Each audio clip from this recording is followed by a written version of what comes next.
So, we're back. It's the second semester of doing the Hebrew Alefbet, the Hebrew alphabet, and we have done the first 11 of the 22 letters, and now we're going to do the second 11 through this semester. So we shall progress gradually through, particularly if my computer allows me to. So we've done, as you know, Hebrew goes from right to left. Aleph, Bet, Gimel, Daleth, Hey, Vav, Zayin, Het, Tet, Yod, Kuf, Kaf, sorry, which has two versions. It has the normal version and the Sufit, the final version. So we did those in the first semester up to Kaf. And now this time we're going to start from Lamed. So we have Lamed, Mem, which also comes in two versions, Nun, which comes in two versions, Samech, Ayin, Pei, which comes in two versions, Sadi, which comes in two versions, Kuf, as opposed to Kaf, Resh, Shin, and Tav. So we're halfway through now because there's a lot of these final letters, which are sort of the same letter. It's just at the end of the word, they have a slightly different look to them, or a very different look to them in some of the letters. So today we're on Lamed, which is just the one type of shape. And just a very brief recap about the Hebrew letters, if you've forgotten. They're not just a handy tool to transcribe Hebrew speech into written words. They're actually, we think of them as a sort of vessel through which God creates the universe. And it's told in the first opening chapters of Genesis, God makes 10 utterances and the world comes into being. And these 10 statements are seen as sort of garments through which the divine energy is translated into physical existence. And so everything that we have in the universe is piled through into this is sort of realized through words, and words are composed of letters, and letters can be recombined, a bit like chemical elements can be recombined to make various molecules. And so letters can be recombined to make various words for things that we haven't heard of yet. Obviously computers and things weren't in the 10 utterances, but they are part of the physical environment. And so they're composed out of the letters of creation. As I told before, it's the Hebrew alphabet is composed of 22 letters, from which the whole universe is formed, from no thing to something. And these 22 letters are like light vessels. They're full of energy. Energy and matter are very similar things in physics and also in the Hebrew mind. So if all the energy of the universe was removed from matter, then there wouldn't be any matter.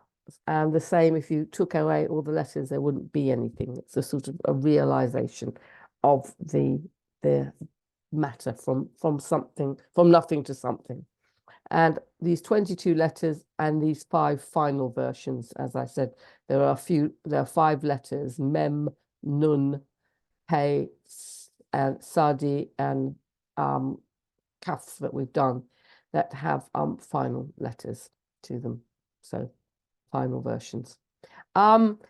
Letters are seen as these mystical tools, and in this ancient book, the Sefer Yetzirah, they divide the letters into 3 sort of main groups. They have their 3 mother letters, which are sort of really fundamental elements. Aleph, Mem, and Shin letters, and we've done Aleph, and we're going to do Mem and Shin this semester.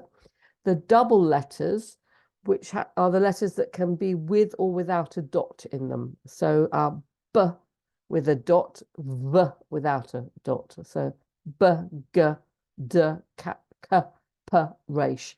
So we've done Bet, Gimel, Dalet, and Kaf. We've still got Pei and Resh to do. And they're double letters. And they also, because there's 7 of them, they signify the days of the week. And then we've got 12 single letters. They don't take the dot in them. And they just appear as one form. And because there's 12 of them, they signify the months of the year or the constellations of the sort of astrological constellation. And of course, the 12 tribes of Israel are also, there's 12. So 12 is a significant number. And we've done some of them, Hey, Vav, Zayin, Het, Tet, Yud. And now we're starting the other lot of them, Lamed, Mem, Samach, Ayin, Sadi, and Kuf. We'll be doing this semester. So there's a lot more single letters now coming up. Just to recap, the three mother letters, Aleph, Mem, and Shin, stand for air, water, and fire. Air, a sort of merit that you're having the breath of life breathed into you, and fire, the guilt, the burning sort of guilt that you have, and water, this tongue of water, this Torah, that has all the engraved laws in it that mediates between the merit and the demerit, I suppose. So the mothers can signify that. They can also signify the seasons, spring, winter, summer. Autumn is a sort of not quite season in this scheme. And also parts of the body. It's a very visceral idea that the letters also correspond to parts of the body, openings and closings and things like that. And the three mother letters are the chest in the Aleph, because that's where the breath is. The belly is the Mem, this grounding, earthy part of you. And the head is this Shin, this fiery, upwards facing part of you. In some versions of the Sefer Yetzirah, they also talk about the three mothers give rise to the three fathers, and sometimes the three fathers give rise to the three mothers. There's an idea that the Yud sits right at the top of the body in the Tetragrammaton, the Hebrew name, four-letter name for God, Yud Hey Vav Hey. The Yud is up here, and it's a sort of seminal drop that comes down and feeds everything. And so sometimes the fathers get to be a big player in this instead of the mothers, just equal rights, I suppose. And the fathers are part of, we'll look at in a second, the Kabbalistic version. Slightly different to the Sefer Yetzirah version. The 7 double letters, the ones with or without the dagesh, are days of the week. They also sometimes have space given to them, some planets. They're also given parts of the body that they map onto. And in this Sefer Yetzirah version, they're given they're given sort of qualities as well, above life or above and below, and different parts of the cosmic temple. I'm not going to spend ages on that. And the 12 simple letters are also given space, zodiac, and time, the Hebrew months, and they're given parts of the body, the body soul. It's the same sort of word, nefesh, for body soul. And we've done some of them. Hey is sight, and Vav is hearing, and Zayin is smell, and Het is speech, and Tet is taste, and Yud is sexuality. And today we're doing Lamed, which is action, but they've got all different sort of qualities of what it is to be alive, the things that you do that are part of being alive. They also give rise to the diagonal regions of the cosmic temple, and everything is about the cosmic temple, that the universe is a cosmic temple, and each one of us can be our own temple. The body is seen as a city in some versions. In the Kabbalah, it comes later than Sefer Yetzirah, and it also talks about some of these qualities, and it gives these upper qualities to the intellect and these lower qualities to the emotions that reside in the body. So you've got this heady part and this mem sort of very grounded body part, and they're all held in tension, one against the other, wisdom against understanding, and it's brought together by Tiferet, which is a balance between the two. Chesed, which is kindness, is opposite Gevura, which is judgment. There's a thing that people who are full of love and giving and very generous need some boundaries, because the people that take have no boundaries. There are people that just take. So you need to be in balance, in a boundary between giving and knowing when to stop, so that there's space for other people. A lot of it's about space. And so qualities of us are opposite each other. And these are also become letters in the Hebrew Alefbet, which goes from the Tetragrammaton, Yud, He, Vav. And this is the Lo He, which comes into the world and makes us be able to do action in this world. So it's all links together. A very sophisticated system, especially having these two different things going on, the Sefer Yetzirah explaining the letters as the foundations, and the Kabbalah explaining these sorts of qualities, and yet they're linked together in both books. There are cross references to each. So it's a very interesting way of describing how the universe is made and why we're here, basically. And today we're going to look at Lamed, halfway through this alphabet. It's the 12th letter of the Hebrew alphabet. It's got a numerical value of 30. I told you the first 10 go very obviously to 10, and then it goes 20, 30, 40, 50, up to 100, and then it goes 200 and 300. So this one is 30, and it has some words in the letters in Hebrew aren't just A, B, C, D. They have names to them. So the letter Lamed is actually called Lamed. That's how it's written in Hebrew, Lamed. And Lamed means to learn and to teach. And that's a very interesting one, because it's one opposite the other. You think of a teacher and a pupil, but here learning and teaching are sort of the same thing. And if you ever do any teaching, you'll find that you do a lot of learning when you're preparing any sorts of teaching, and you also learn when you're teaching. So it's the Hebrews had obviously worked this out a long time ago.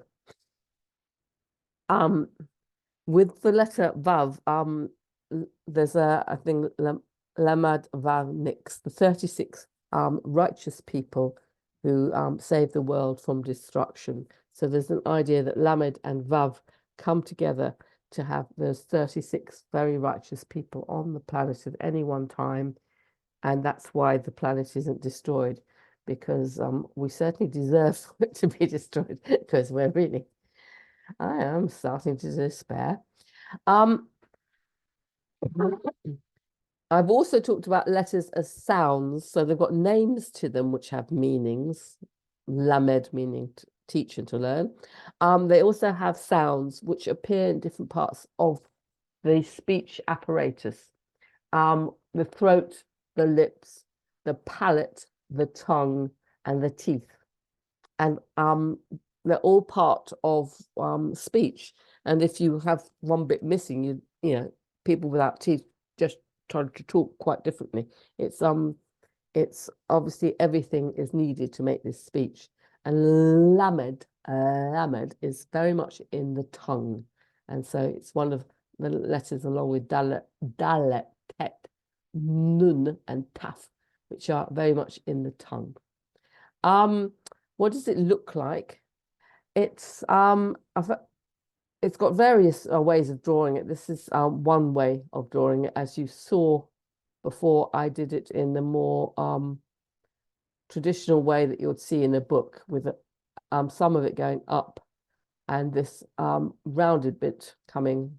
I've made it come down a bit, but this is one traditional way of doing it, with this bit that goes up above the line and this curved bit. And people say the design of the lamed is like two letters that are merged together. The kaf, that round one, that sort of that takes you from above and bends you round as if you're bent down letter. And this vav, which is that upright letter that sort of connects the above and below. I told you before, vav is my favorite letter. It's going to have a favorite letter. Vav is mine. So it looks like there's a sort of vav that clicks onto this bent over letter, this kaf type letter. And so people have, people say, says that the lamed is compared to a tower flying in the air because this looks like it's flying through the air. There are other descriptions of it. Rebbe says that the kaf represents the human being, that bent over human being we talked about, that has this godly soul and an animal soul. You're both at the same time, you've got body and soul. And each of them are comprised of those 10 Kabbalistic qualities. And so 10 and 10, 10 in the animal and 10 in the godly soul is 20. And the Vav is latched onto it, dwelling between this sort of animal and godly soul. And so the Kaf is 20 and the Lamed is, the Vav adds up to make it into a 30. This is Zohar calls it, as I said, this flying tower through the air. The Vav of the Lamed, the godliness, the spirituality found in the air, a sort of shoot. That's why I like the Vav letter. It sort of connects and it allows you to send things up and also upstairs to send things down. It's like a chute that you can send things through. And it gets internalized into this kaf letter. So it's kind of a nice shape that links upstairs to you. The gematria, the number of and meaning of Lamed 30 is discussed in a few things. In the Ethics of Our Fathers, which we read, it's in our Siddur books, our prayer books. When one reaches the age of 30, he reaches the age of full strength. I think there's lots of rules about you can't do certain things until you're about 30.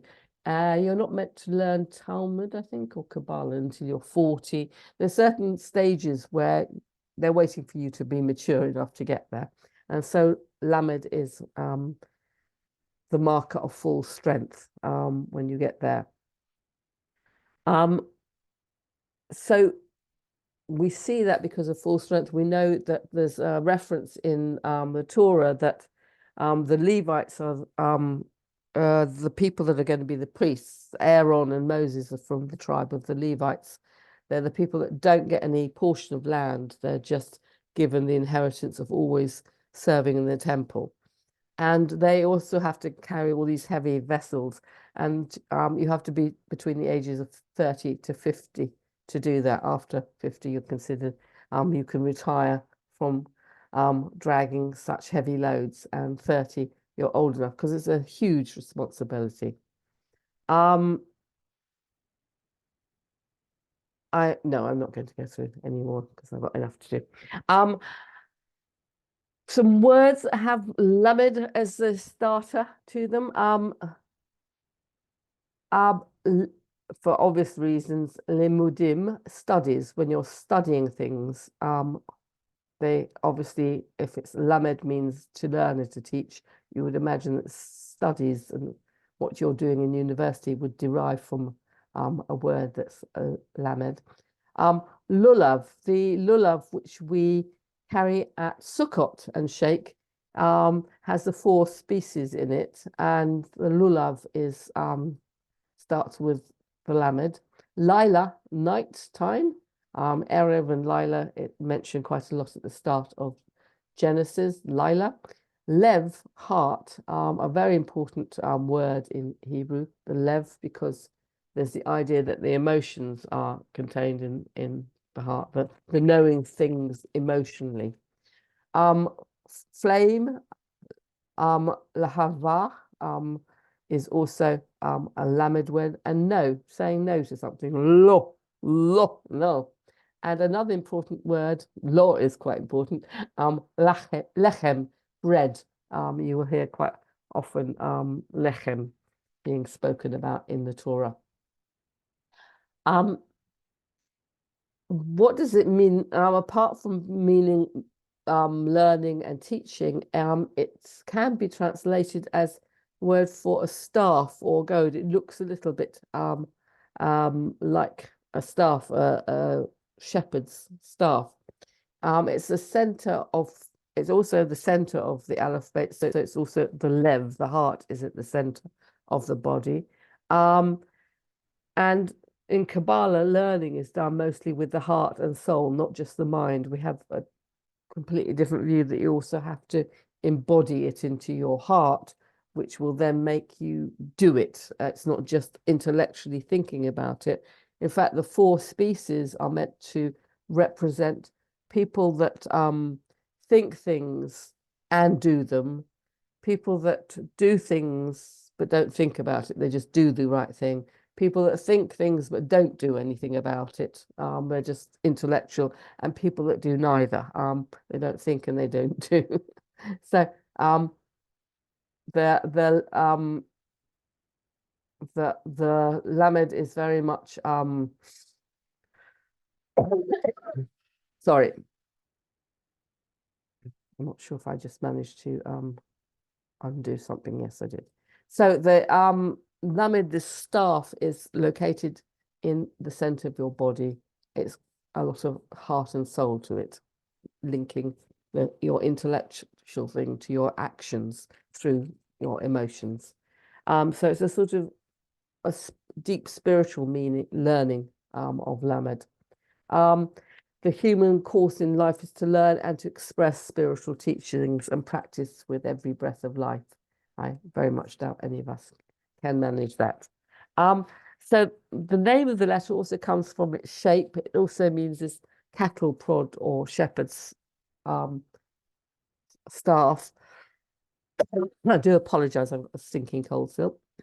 It's the last letter, it starts the last word in the Hebrew Bible. You know, from our previous talks that the first letter of the Torah is Bereshit. Well, the last word is Lev. It ends with Lamed, sorry, and therefore they take it together to make the word heart. The last word is Yisrael. Yisrael ends with a lamed. This is a Israel, so it ends with a lamed. And so they take the lamed and the very first letter bait, which without the b, without the dash in it, is a v, veit. And lev means heart. So they play with that you start from the very last letter and start again when you're reading it. The Tanakh also ends with the letter Lamed, the Tanakh being the rest of the Bible. So the Torah is the first 5 books of Moses, and then we go into the prophets and then the writings. And the name Israel starts with this tiny letter, this yod letter, very, very tiny, and ends with one of the bigger letters, lamed, that goes up. And so there's a lot of play on something that starts very small and gets a very big idea, spiritually, of course, not in other ways. And so there's all of that going on as well with playing with the letters. Lamed also appears grammatically as a prefix to mean to something. So infinitive verbs that go to go or to speak or to think or to sit go l. Always the l is the to bit. It's the infinitive. So lamed means to learn. And yeah, any words ledaber, to speak. I speak medaber, but to speak, the infinitive is ledaber. So it also appears as a preposition. It's always linked onto the word as a preposition, also meaning to, and it takes this funny vowel. I haven't talked about vowels. And so olam, the word olam means forever, and le'olam means to forever and ever sort of thing. It emphasizes it even more. So it's sometimes linked on two words as the preposition to the place. And it also, as I said, to in the verb form. So it has a grammatical use as well. And finally, in creation, the 10 sayings that the universe are made out of, Lamed is assigned one, and it appears, these 10 sayings appear in Genesis 1, and because there are 32 main sentences, I couldn't think of the word, sentences in creation, and 22 are the letters and 10 are the sephirot, so there's 32 sentences all in all. Lamed in the Sefer Yetzirah is called, is the 7th of those elemental simple letters that don't take a dagger shin. And in creation, in this sentence that comes up in Genesis, God created great whales, is assigned to the Lamed.